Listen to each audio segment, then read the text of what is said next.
Abusé. Alors, nous avons initié cette conférence de presse qui va se dérouler en 4 temps. Nous donnons d'abord le mot de bienvenue des invités. Nous aurons le mot de bienvenue du REPAOC, du CONGAD, d'AFEVAC, du ministère et du ministère de la Santé et de l'Action sociale. C'est juste des mots de bienvenue. Nous aurons en second temps la présentation des objectifs de cette conférence. Et en troisième temps, nous aurions un panel sur l'enjeu de la vaccination au Sénégal, en Afrique et dans le monde. Et nous aurons, ce panel sera suivi par un débat avec des questions-réponses avec les journalistes. Donc sans plus tarder, je me lance pour le petit mot de bienvenue. Monsieur le directeur de la prévention, représentant le ministre de la Santé et de l'Action sociale, Madame la représentante de l'UNICEF, Madame l'administratrice générale de la FEVAC, Monsieur le coordonnateur du RECIP, représentant le président du conseil d'administration du CONGAD, chers invités journalistes, nous avons le plaisir de vous recevoir pour cette conférence de presse à l'occasion de cette semaine africaine de la vaccination. Au REPAOC, nous avons voulu marquer cette semaine en vous conviant à la maison de la presse qui nous reçoit et je vous prie de trouver ici toute notre gratitude. Les pays francophones d'Afrique subsaharienne représentent environ les 1/3 des pays éligibles de l'appui de Gavi. Leur nombre va augmenter avec le jeu des pays en transition, de la démographie et de la couverture vaccinale. Ceci explique l'appui par Gavi de l'émergence d'un réseau de plateformes de la société civile francophone en Afrique subsaharienne. Il a été reconnu que les acteurs francophones sont limités dans leurs actions à la fois par la langue, qui ne permet pas toujours les échanges lors des grands forats internationaux, limités par la faiblesse de coordination dans leurs actions, qui ne leur permettent donc pas de prendre efficacement l'appui sur les partenaires régionaux. Et enfin, sont aussi limités par la rareté des ressources financières. Cela s'est traduit par la naissance de l'OAFES en 2011, et j'ai le plaisir aussi de dire que Madame de l'UNICEF était aussi là avec nous, lors de cet atelier qui a eu lieu en septembre 2011, avec bien sûr l'appui de l'UNICEF, et l'OAFES aujourd'hui est hébergé au REPAOC. L'OAFES a été lancé officiellement en 2014 lors du sommet de la francophonie au Sénégal, en présence de 3 ministres de la Santé. Il y avait la ministre du Bénin, la ministre de la Côte d'Ivoire et notre ministre du Sénégal. Cette semaine est une semaine exceptionnelle, surtout que le ministre de la Santé et de l'Action sociale a procédé le 11 avril 2017 à Dakar au lancement de la couverture universelle élève. Il s'agit d'une innovation inscrite dans la couverture maladie universelle. Par cet acte courageux, nous espérons que nos jeunes frères élèves seront protégés. À mi-chemin du plan d'action mondial pour les vaccinations, qui a pour objectif de prévenir des millions de décès dus à des maladies évitables par la vaccination d'ici 2020, le REPAOC OAFES se réjouit de renforcer la voix des acteurs de la société civile par la vaccination en Afrique francophone.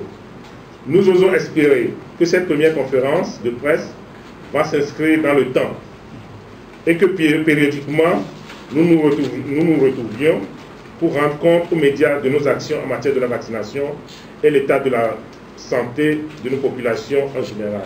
Je vous remercie. Monsieur le directeur de la prévention du ministère de la Santé et de l'Action sociale, Madame la représentante de l'UNICEF, Madame la directrice exécutive administrative de la présidence, Madame Sey,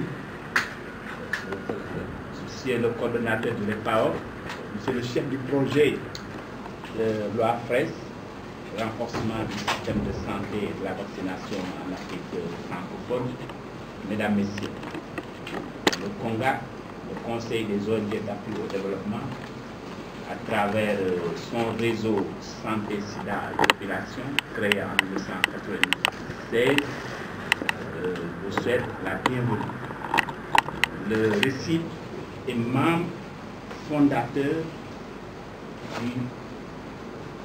de loi presse ici à Dakar en 2011.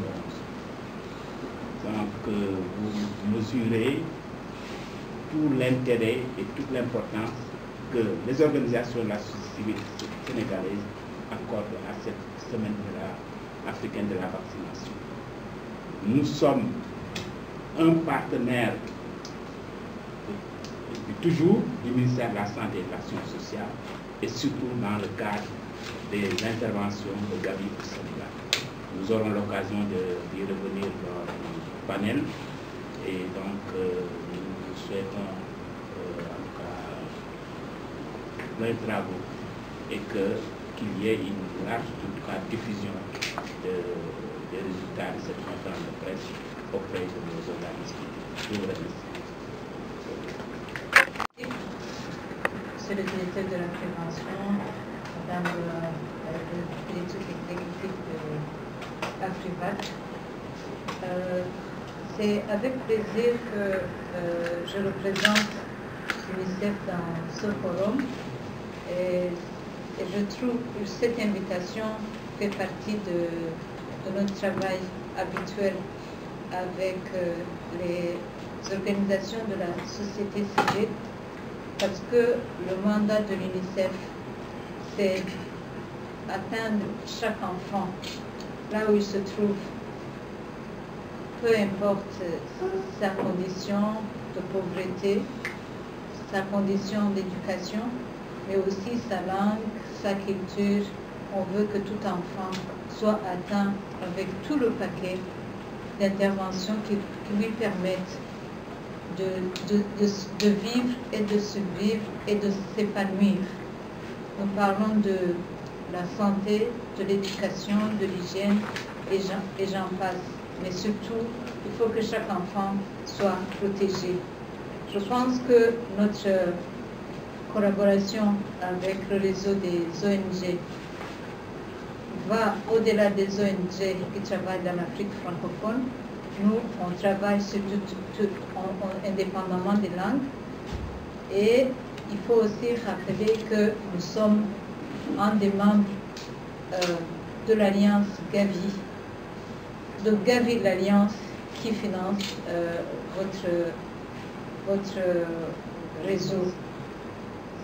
Ce qui est sûr, nous devons faire un travail commun parce que dans notre mandat, il y a aussi votre renforcement des capacités pour qu'on puisse travailler ensemble dans la communauté, mais aussi dans le plaidoyer vis-à-vis des décideurs pour que, comme vous l'avez mentionné, on puisse atteindre les objectifs en termes de vaccination, ce qui fait que tout cible de la vaccination, enfants, mères, adultes, jeunes, lui soit donné la chance d'avoir accès aux vaccins qui sont disponibles dans son pays. Je vous remercie.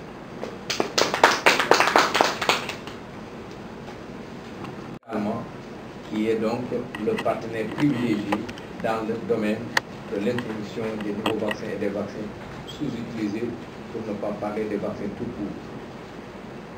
Madame la représentante de l'UNICEF, le ministère de la Santé et de l'Action sociale vous remercie en tout cas de l'accompagnement toujours fait à l'endroit du ministère, mais également l'appui fait à la vaccination. Nous remercions également la société civile ici présente, n'est-ce pas, à travers ces organisations, du plaidoyer qui est fait à haut niveau et partout d'ailleurs pour permettre la vulgarisation de la vaccination au plus fin fond des contrées du pays.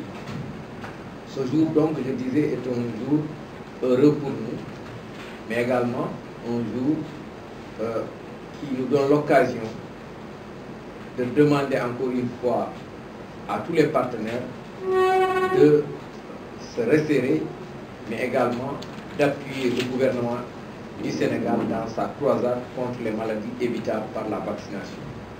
Ce soutien, il est conséquent, il est là depuis quelques années.